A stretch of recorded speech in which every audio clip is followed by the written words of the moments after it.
Le lendemain de l'enterrement de mon père, ma belle-sœur m'a ordonné de partir de la maison où j'ai grandi. Elle ne savait pas qu'il m'avait déjà tout légué 5 ans auparavant.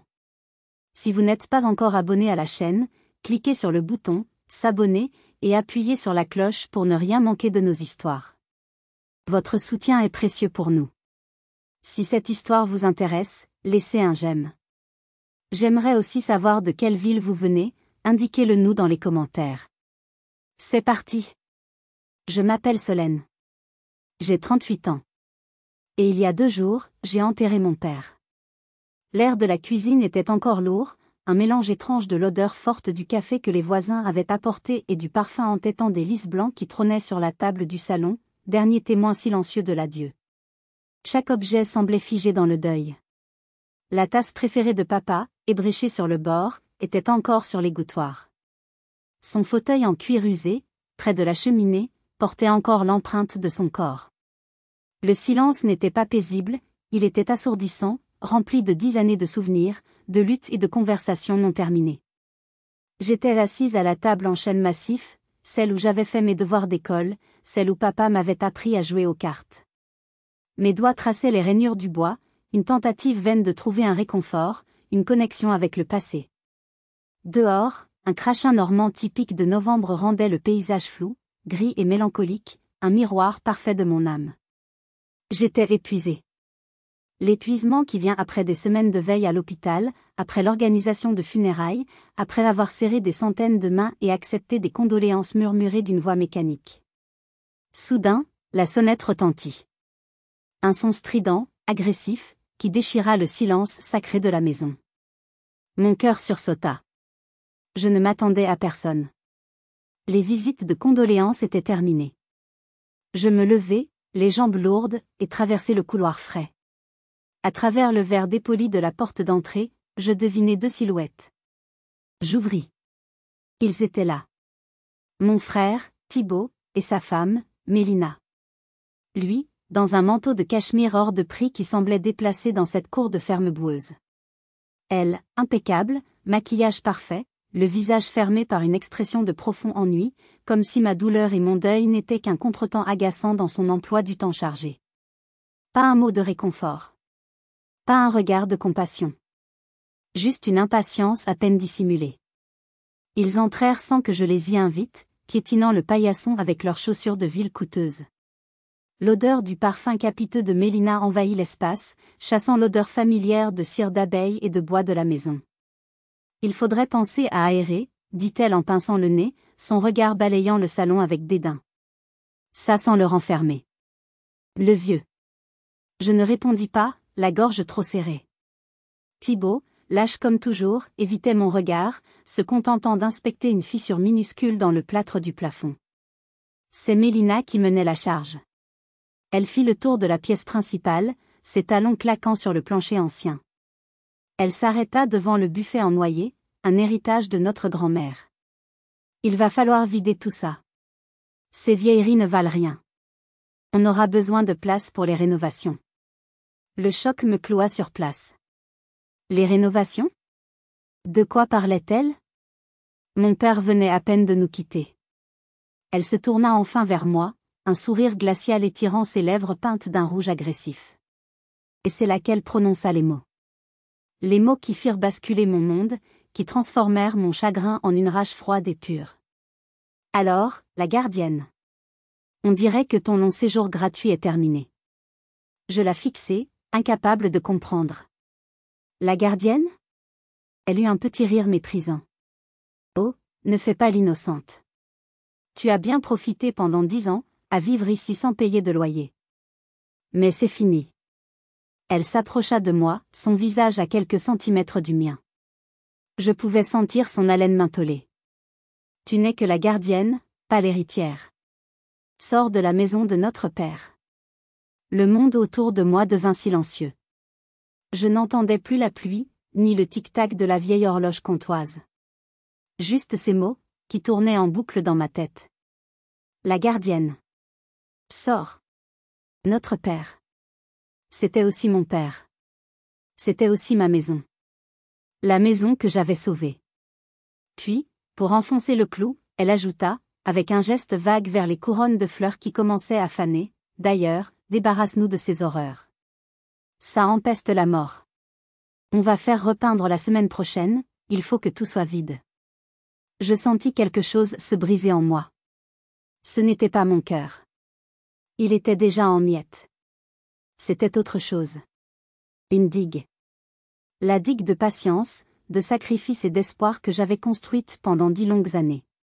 Et un torrent de glace se déversa à la place. Ma mémoire, comme pour me protéger de la violence du présent, fit un bond en arrière. 10 ans, jour pour jour. J'étais à Lyon. J'avais 28 ans et une vie qui ressemblait à un rêve. Mon appartement, un charmant canut avec des poutres apparentes et une vue imprenable sur les toits de la Croix-Rousse, était mon sanctuaire. Mon travail de designer graphique était ma passion. Je venais de signer le plus gros contrat de ma jeune carrière, la refonte complète de l'identité visuelle d'une marque de cosmétiques de luxe.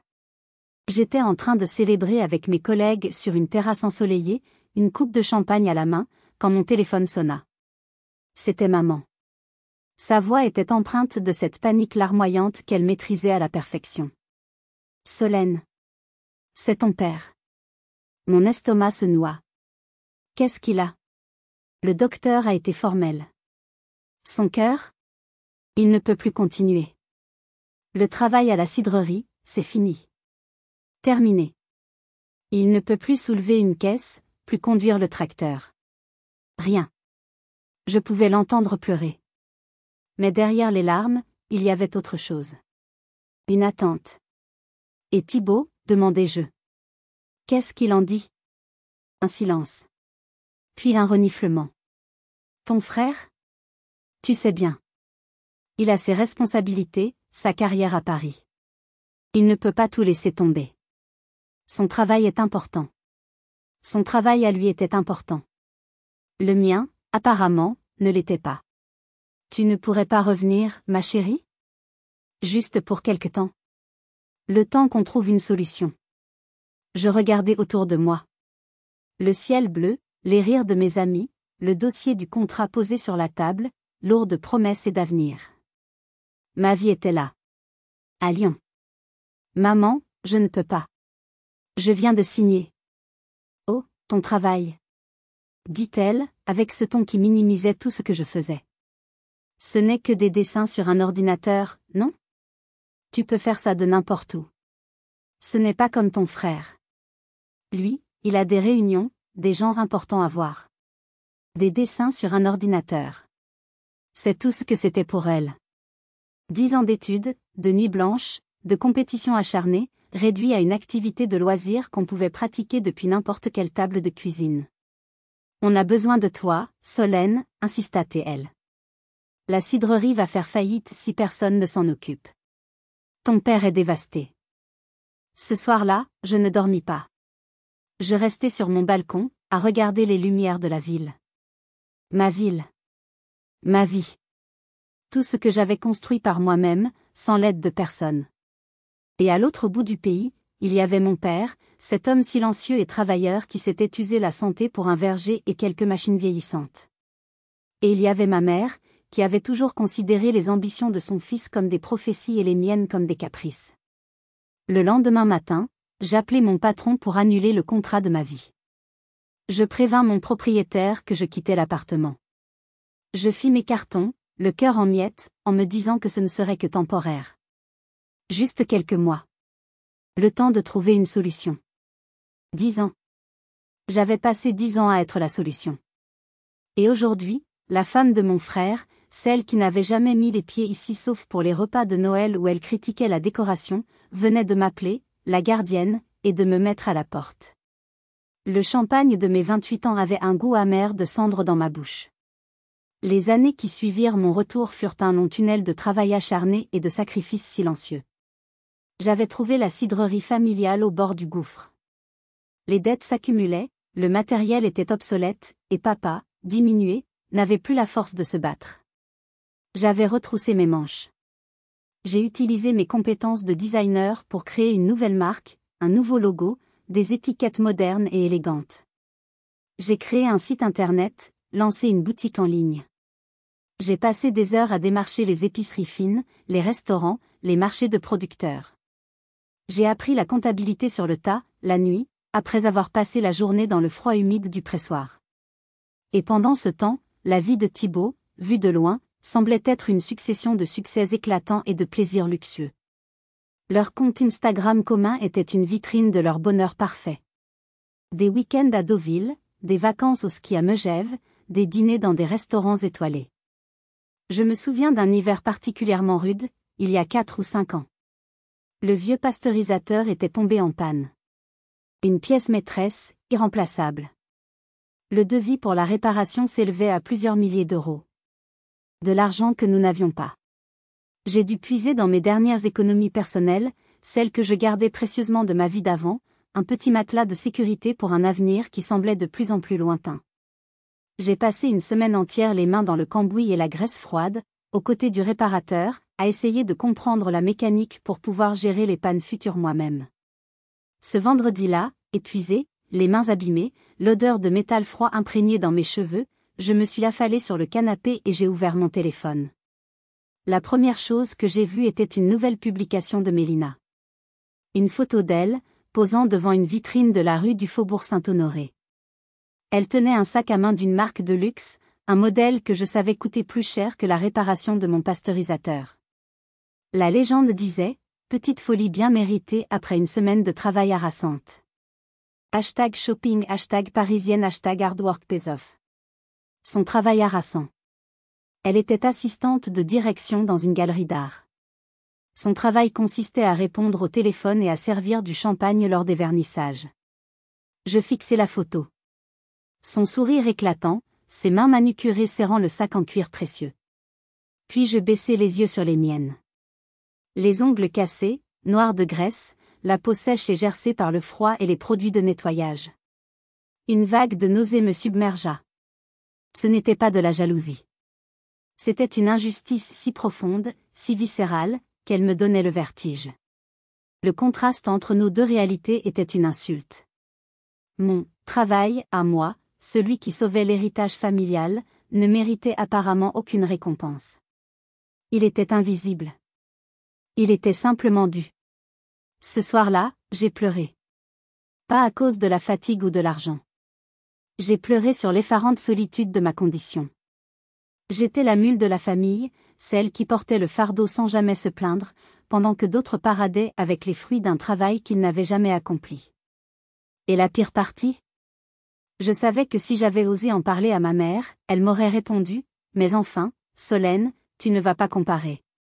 Ton frère a une position à tenir. » J'avais cessé de leur parler de mes difficultés.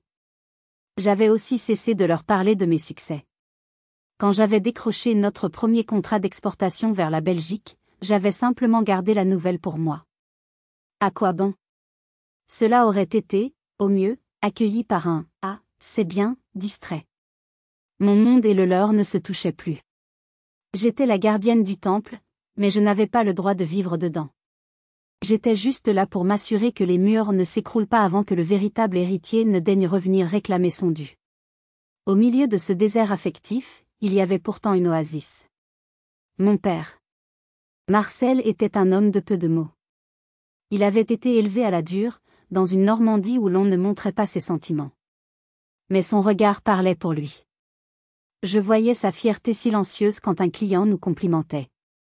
Je voyais sa gratitude quand je lui apportais une tasse de thé chaud dans l'atelier, sans qu'il ait à le demander.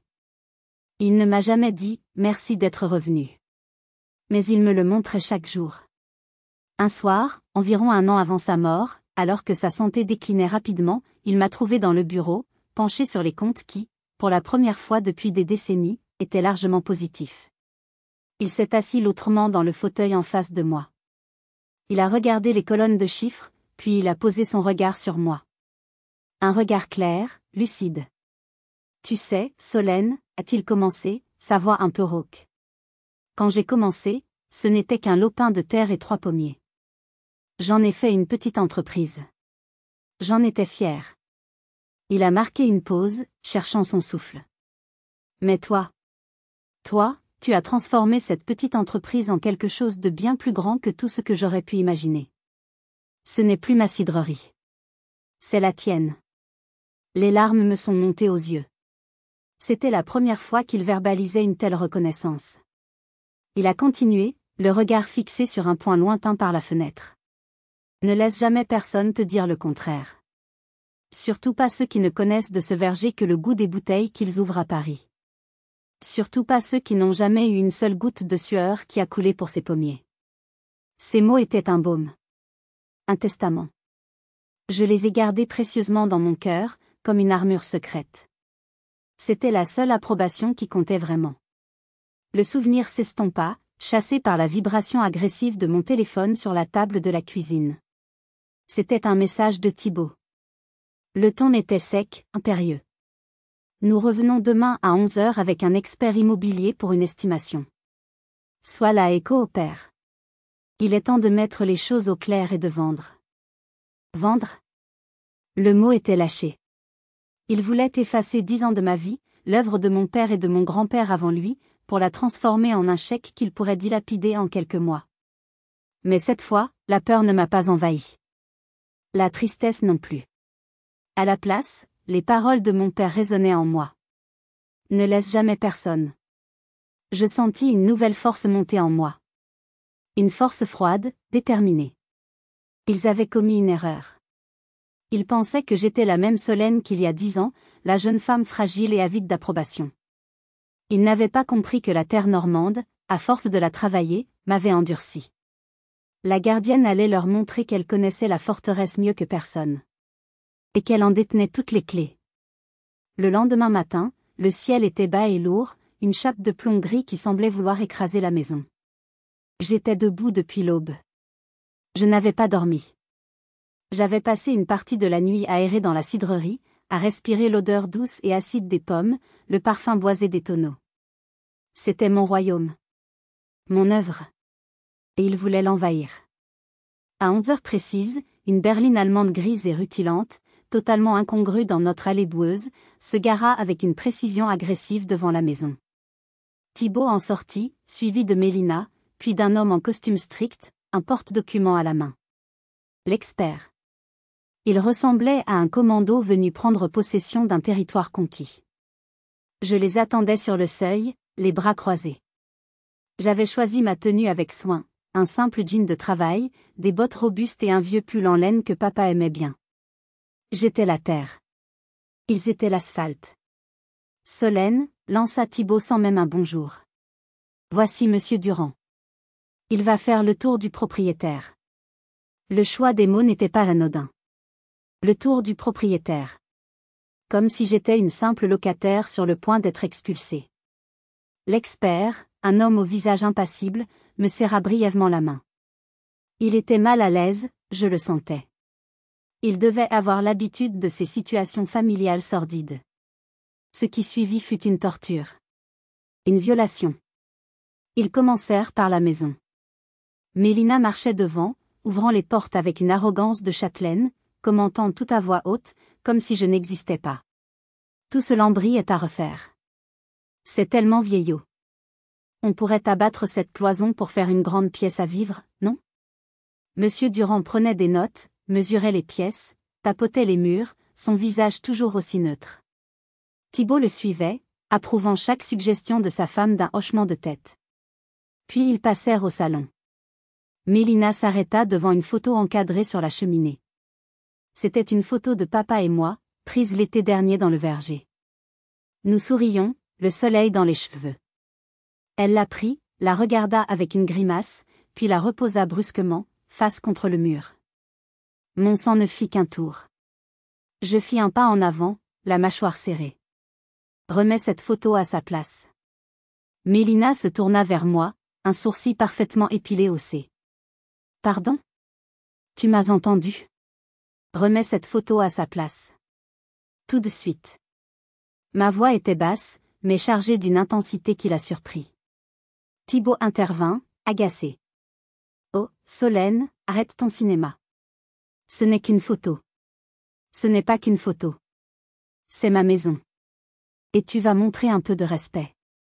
Un silence tendu s'installa. L'expert s'était arrêté, feignant d'examiner les plaintes.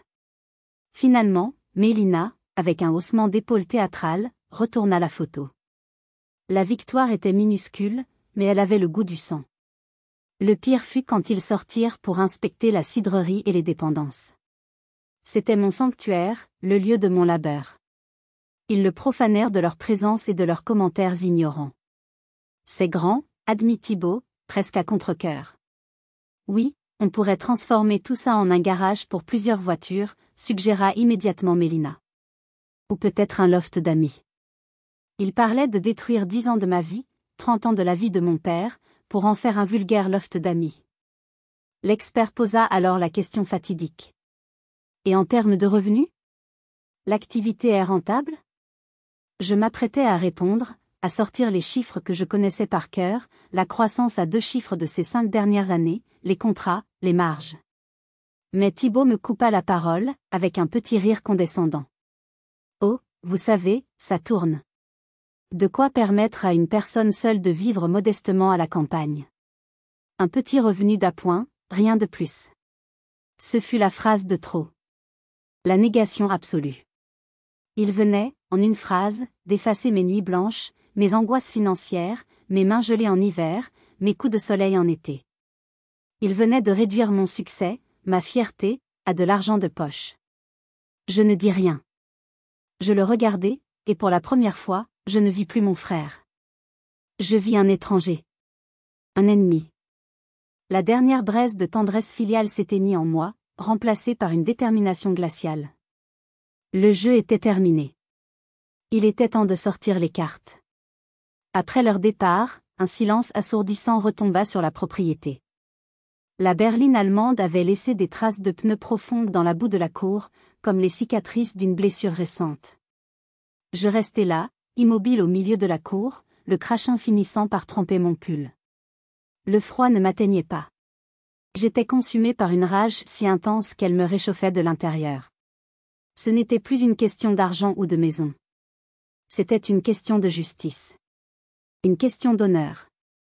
L'honneur de mon père, et le mien. Thibaut et Mélina ne voulaient pas seulement vendre des murs et un terrain. Ils voulaient effacer mon existence. Ils voulaient réécrire l'histoire pour qu'elle corresponde à leur récit, celui du fils prodige qui revient prendre ce qui lui est dû, et de la fille insignifiante qui n'a fait que garder les lieux en attendant. Je suis rentré et j'ai marché, non pas vers la cuisine ou le salon, mais instinctivement vers la cidrerie. La grande porte en bois coulissa dans un grincement familier. L'odeur des pommes fermentées, douce et piquante, m'enveloppa comme une étreinte. C'était l'odeur de ma vie. Je passai la main sur la surface froide et lisse de la nouvelle cuve en inox, celle que j'avais achetée après une année record, un investissement qui m'avait terrorisé mais qui avait payé au centuple. Je touchai le bois rugueux des vieux tonneaux de chêne où vieillissaient nos cuvées spéciales, celles qui remportaient des prix dans les concours régionaux. Chaque objet ici racontait une histoire de lutte et de victoire. Le pressoir hydraulique que j'avais mis 3 jours à réparer avec l'aide de l'oncle Bernard. L'étiqueteuse semi-automatique qui m'avait évité des milliers d'heures de travail manuel fastidieux. Mon bureau, installé dans un coin, avec son ordinateur portable où étaient consignées des années de comptabilité, de marketing, de correspondance avec des clients des 4 coins de l'Europe. C'était ça, mon petit revenu d'appoint. C'était ça, ma vie, modeste. Une entreprise que j'avais bâtie à la sueur de mon front, sur les fondations que mon père avait laissées. La colère fit place à une résolution froide. Je savais ce que je devais faire. Je retournai dans la maison, montai directement dans ma chambre. J'ouvris l'armoire et tirai une vieille boîte en bois cachée sous une pile de pulls. La boîte que papa m'avait donnée quelques mois avant de mourir, en me disant « Ouvre-la uniquement quand tu sentiras que le loup est entré dans la bergerie ». Le loup était là. Il avait même amené un expert pour estimer la valeur des moutons. J'ouvris la boîte. À l'intérieur, une épaisse liasse de documents, maintenue par un élastique. Sur le dessus, une note manuscrite de mon père. Pour ma Solène. La vraie propriétaire. Je pris les documents. Mon cœur battait à un rythme lent et puissant. Je savais ce qu'ils contenaient, mais je les relus une fois de plus, pour m'imprégner de leur force. Puis je m'assis à mon bureau. J'ouvris mon ordinateur portable, allai sur la page Facebook professionnelle de la Cidrerie Marcel et Filles. Nous avions des milliers d'abonnés, une communauté fidèle que j'avais mis des années à construire. J'ai commencé à taper. Un long message. Un message qui racontait tout. Les 10 ans, les sacrifices, le mépris, l'invasion de ce matin. Les mots coulaient, chargés de toute l'amertume et de toute la colère que j'avais contenue. Mon doigt survola le bouton « Publier ». J'imaginais le scandale. Le village en émoi. La famille déchirée sur la place publique. Et puis, je m'arrêtai. Non. Pas comme ça. Ce serait leur donner une victoire. Me rabaisser à leur niveau de commérage et de coups bas. La justice que je voulais n'était pas celle des réseaux sociaux. Elle devait être officielle. Imparable. Légale. J'effaçai tout le texte. Je pris mon téléphone. Je fis défiler mes contacts jusqu'à trouver un nom. Maître Dubois, notaire. Je composai le numéro, le cœur toujours battant à ce rythme puissant et régulier. Maître Dubois ? Bonjour, c'est Solène. La fille de Marcel. Une pause. La voix du vieil homme était grave et chaleureuse. Solène. J'attendais votre appel.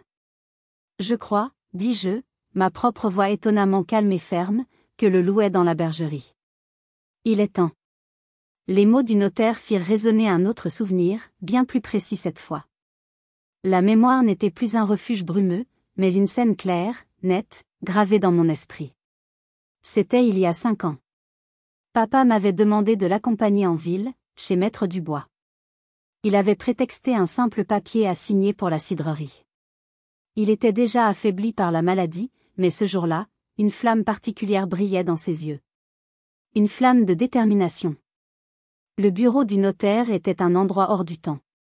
Des murs lambrissés, des étagères croulant sous des reliures en cuir, une odeur de papier ancien et de cire. Maître Dubois, un ami de longue date de mon père, nous accueillit avec une solennité bienveillante. Il nous fit asseoir dans de profonds fauteuils en cuir. Je pensais que la réunion serait rapide. Mais Maître Dubois posa devant mon père une pile de documents officiels. « Marcel, nous avons tout préparé comme vous l'avez demandé, » dit le notaire. « Mais je dois vous reposer la question, devant votre fille cette fois. Êtes-vous absolument certain de votre décision ? C'est un acte irrévocable. » Papa se tourna vers moi. Son regard était intense. « Solène, je t'ai fait venir parce que je veux que tu entendes ça. Ce n'est pas un secret que je te cache. C'est une protection que je te donne. » Puis il se tourna vers le notaire. « Maître, je suis plus certain que jamais. Mon fils, Thibaut, est un bon marien. Oh, il a de beaux diplômes et un bel appartement, mais il a le cœur sec et les mains percées.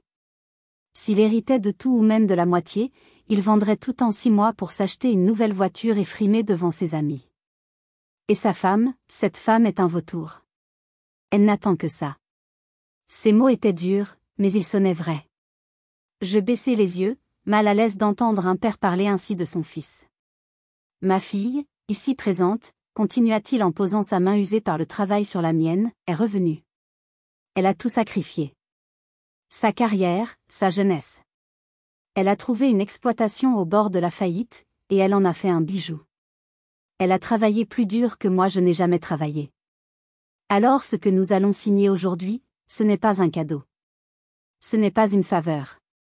C'est un dû. » Maître Dubois hocha la tête, puis il m'expliqua la nature des documents.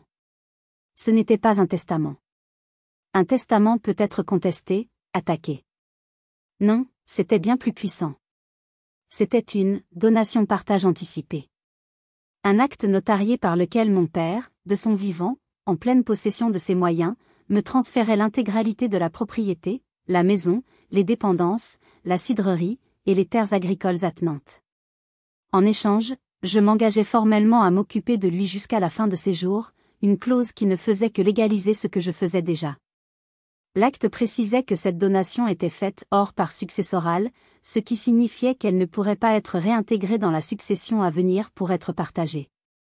Légalement, à la seconde où le document serait signé et enregistré, je deviendrais l'unique propriétaire. « Votre frère ne pourra rien faire ?» avais-je demandé d'une petite voix. « Absolument rien », avait confirmé Maître Dubois. Cet acte est blindé. Au décès de votre père, le patrimoine que constitue cette propriété sera déjà sorti de ses biens. Il n'y aura donc, pour ce qui est de ses biens, rien à hériter. Papa avait alors pris le stylo. Sa main tremblait légèrement, pas à cause de la maladie, mais à cause de l'émotion. Il a signé. Lentement, consciencieusement. Puis ce fut mon tour. Quand ce fut fait, un poids immense sembla quitter les épaules de mon père. Il sourit, un vrai sourire que je n'avais pas vu depuis des années. En sortant de l'étude, il me tendit une copie des documents dans une grande enveloppe. Cache ça. Ne dis rien.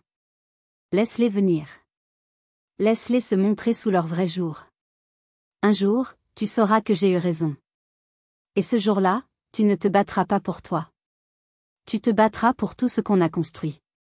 Ce jour était arrivé. Mon père avait été un stratège. Il n'avait pas seulement vu la cupidité de son fils, il m'avait donné les armes pour y faire face.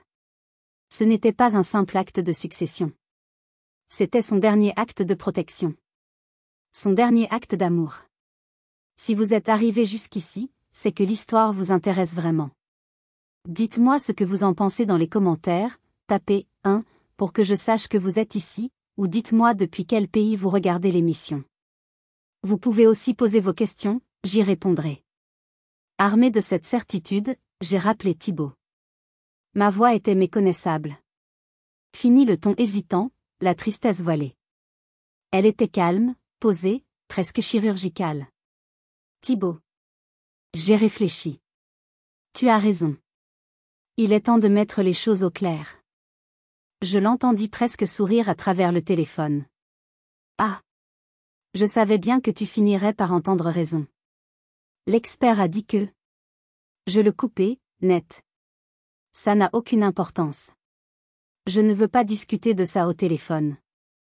Rencontrons-nous demain, à un endroit neutre, pour tout finaliser. Un endroit neutre? Pourquoi? On peut très bien faire ça à la maison. Sa méfiance était palpable. Non. Pas à la maison, insistai-je. Il faut que ce soit officiel. Je vous propose un rendez-vous demain matin, 10 heures, dans le bureau de Maître Dubois. Il est le notaire de la famille, il saura nous guider pour que tout se fasse dans les règles. Il y eut un silence. L'idée de faire intervenir un notaire a dû le rassurer. Pour lui, le notaire était l'homme qui allait officialiser sa victoire, qui allait me forcer à signer les papiers de vente et à prendre mon chèque. Il se voyait déjà repartir avec le compromis de vente sous le bras. Maître Dubois. Oui, c'est une excellente idée, finit-il par dire, le ton redevenant suffisant. C'est parfait. On règle ça une bonne fois pour toutes, et on n'en parle plus. 10 heures, c'est noté. Il raccrocha sans même dire au revoir. Je restai un instant avec le téléphone à l'oreille, le silence bourdonnant. Le piège était tendu. Ils allaient y entrer de leur plein gré, convaincus d'être les chasseurs, alors qu'ils n'étaient que le gibier. Cette nuit-là, pour la première fois depuis des semaines, j'ai dormi d'un sommeil profond et sans rêve. Le lendemain matin, je me suis préparé comme pour une bataille. J'ai délaissé mon jean de travail et mes pulls en laine. J'ai sorti du fond de mon armoire une tenue que je n'avais pas portée depuis mon départ de Lyon, un pantalon noir bien coupé, un chemisier en soie de couleur crème, et une veste cintrée.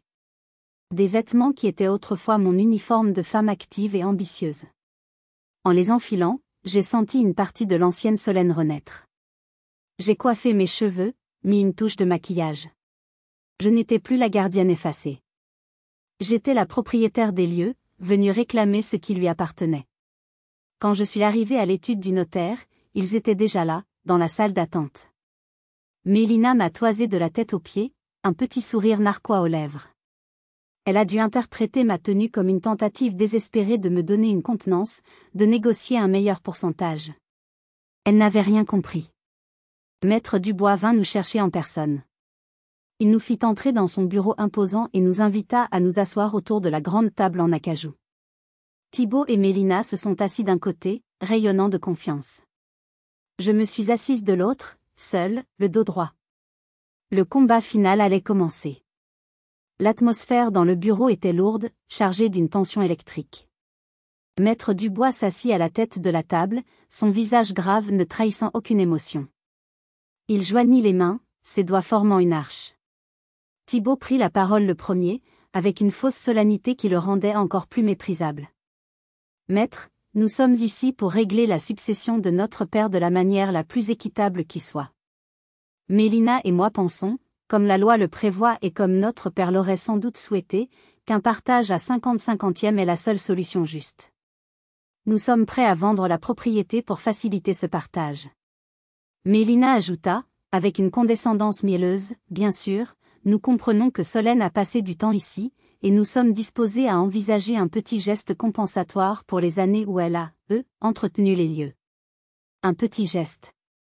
J'ai serré les poings sous la table, mais mon visage est resté de marbre. Maître Dubois les écouta attentivement, hochant la tête de temps en temps. Quand ils eurent terminé, il ne me regarda pas. Il prit un épais dossier cartonné posé devant lui et le fit glisser sur la table polie, le faisant s'arrêter juste devant eux. Avant de discuter de tout cela, dit-il d'une voix calme et posée, je pense qu'il est impératif que vous preniez connaissance de ce document. Thibaut fronça les sourcils. Qu'est-ce que c'est? Le testament? Papa ne nous a jamais dit qu'il en avait fait un. Ce n'est pas un testament, monsieur, répondit le notaire. Un testament prend effet au décès. Ce document, lui, a pris effet il y a 5 ans, 3 mois et 12 jours. Mélina se pencha et ouvrit le dossier la première. Ses yeux parcoururent rapidement la première page.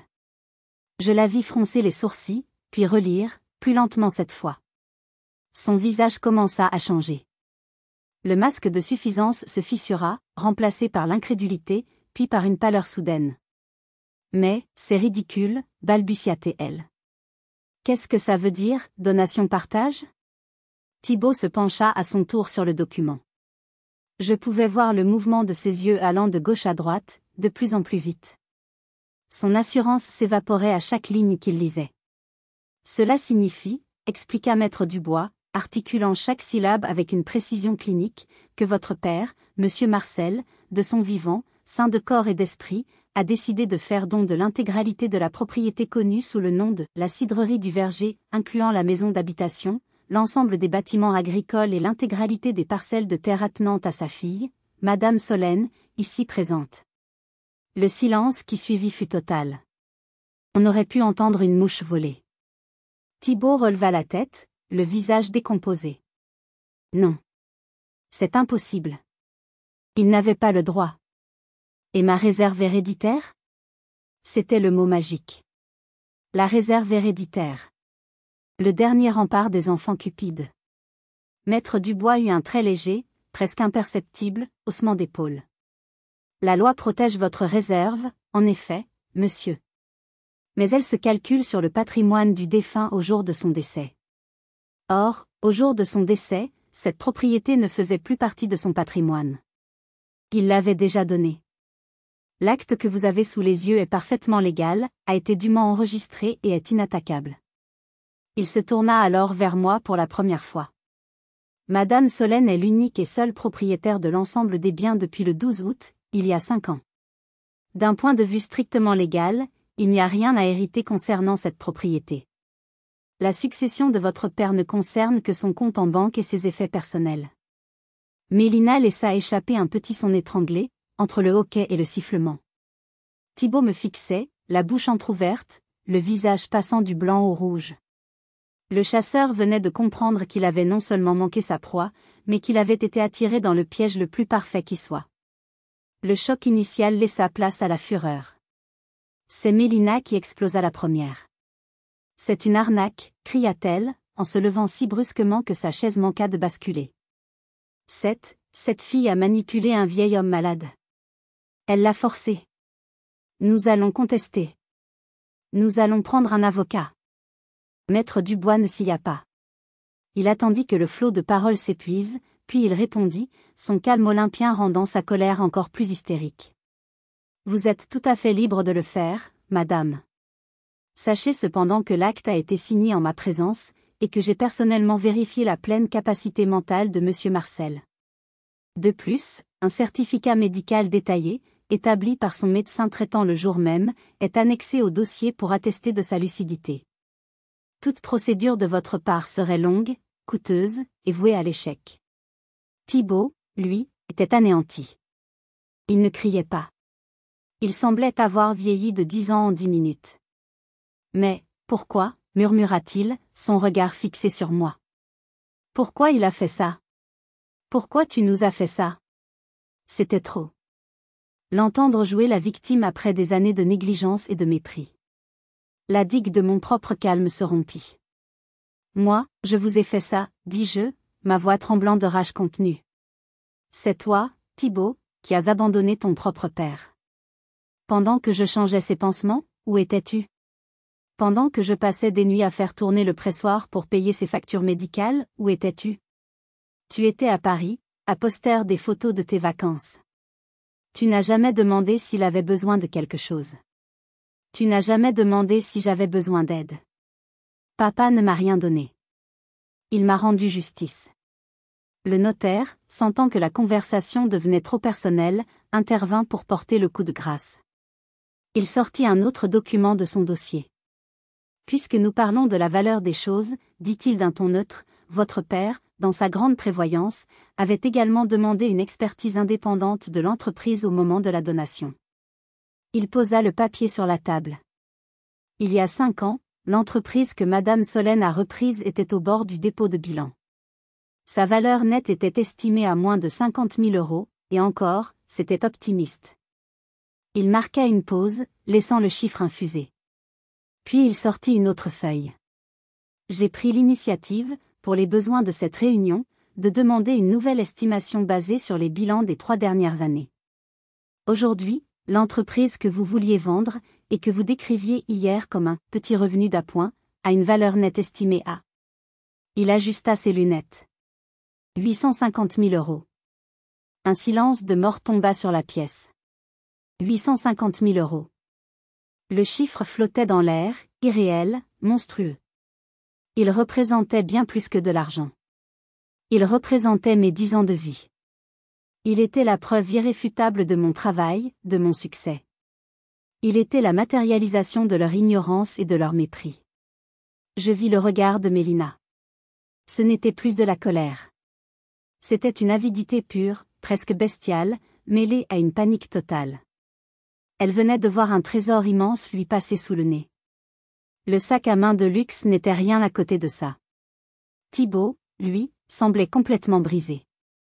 Le chiffre ne représentait pas seulement l'argent qu'il avait perdu. Il représentait la preuve tangible et chiffrée de la réussite de sa petite sœur, celle qu'il avait toujours considérée comme inférieure. C'était un échec personnel bien plus cuisant qu'une simple perte financière. Le vernis de la civilisation craqua complètement. La cupidité et la panique prirent le dessus. Ce ne fut pas Thibault qui réagit, mais Mélina. Son visage, auparavant pâle, était maintenant congestionné par la rage.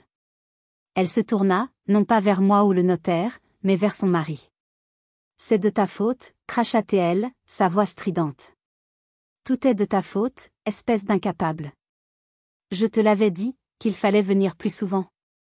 Je te l'avais dit, qu'il fallait surveiller cette pain-bêche. Mais non, monsieur était trop occupé avec sa carrière. Quelle carrière? Un poste de sous-fifre que tu vas bientôt perdre. Elle venait, sans le vouloir, de révéler la faille dans leur armure. La vérité derrière la façade parisienne. Tu m'as laissé croire qu'on allait toucher le pactole, continua-t-elle, les larmes de rage coulant sur son maquillage coûteux. On est endetté jusqu'au cou à cause de tes placements foireux. Et maintenant? On n'a plus rien. Rien. On a perdu la maison, on a perdu l'argent. Tout ça parce que tu as laissé ta sœur, cette paysanne, tout te voler. Thibault encaissait les coups, le regard vide, l'air d'un boxeur KO debout. La violence de l'attaque de sa propre femme semblait le blesser plus encore que la perte de l'héritage. Leur belle union, celle qu'ils affichaient sur les réseaux sociaux, n'était qu'une alliance d'intérêts qui venait de voler en éclats. Puis, il releva enfin les yeux vers moi. Il n'y avait plus de colère, plus d'arrogance. Juste une sorte de supplication pathétique.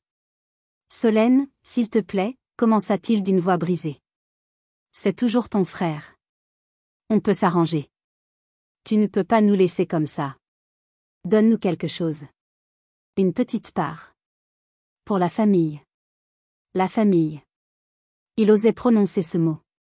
Après m'avoir traité de gardienne, après avoir voulu me jeter dehors, après avoir nié mon travail. Il n'invoquait la famille que lorsqu'il avait besoin d'elle. Je me suis levée. Lentement. J'ai lissé ma veste. Je les ai regardés, tous les deux. Lui, pitoyable dans sa défaite. Elle, hideuse dans sa fureur. Et pour la première fois, je n'ai ressenti ni colère, ni haine. Juste une immense, une profonde, une abyssale pitié. Et un soulagement. La famille, Thibaut, dis-je, ma voix maintenant totalement dépourvue d'émotion. Tu as cessé de faire partie de ma famille le jour où tu as cessé de prendre des nouvelles de ton père malade. Tu as cessé de faire partie de ma famille le jour où tu as laissé ta femme m'insulter dans la maison où j'ai grandi.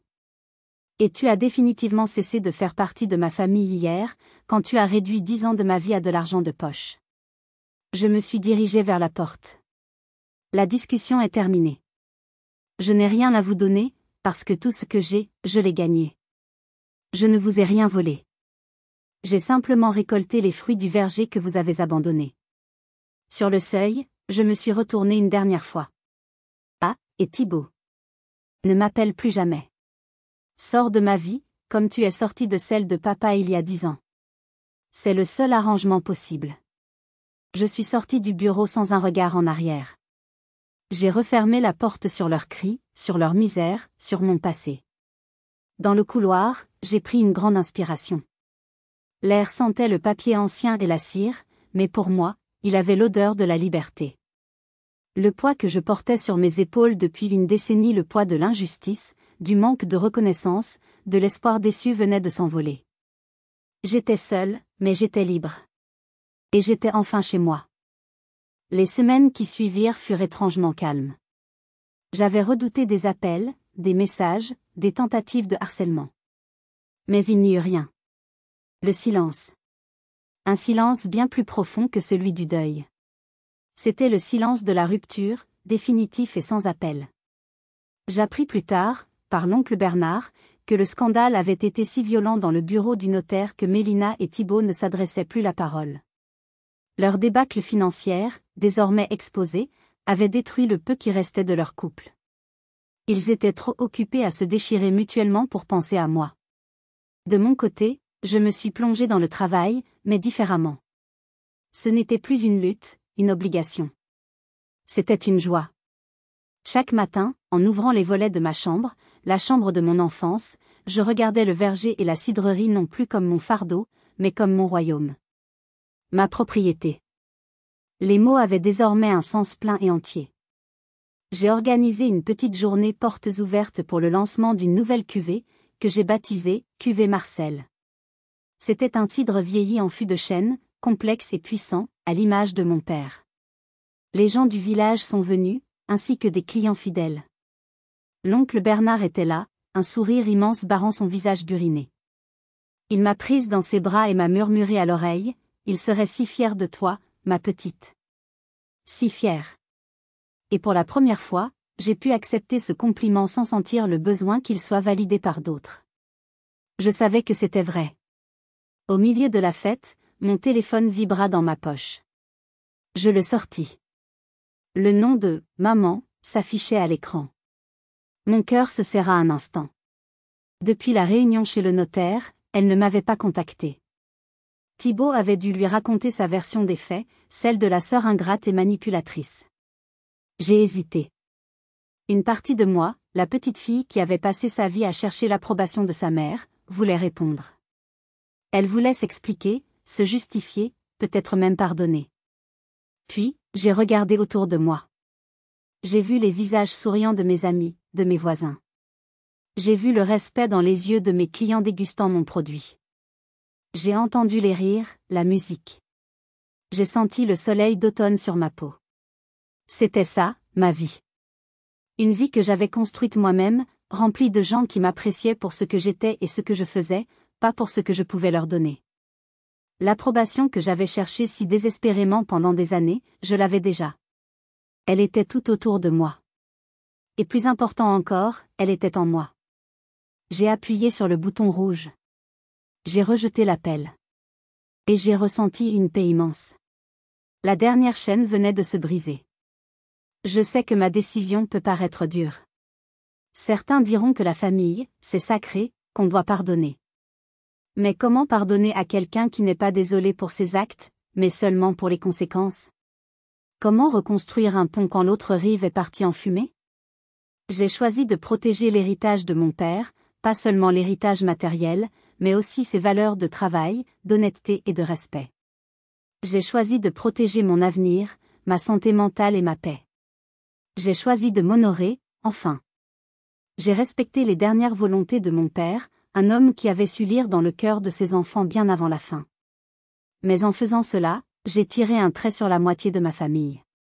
Dites-moi, est-ce que c'était un choix égoïste?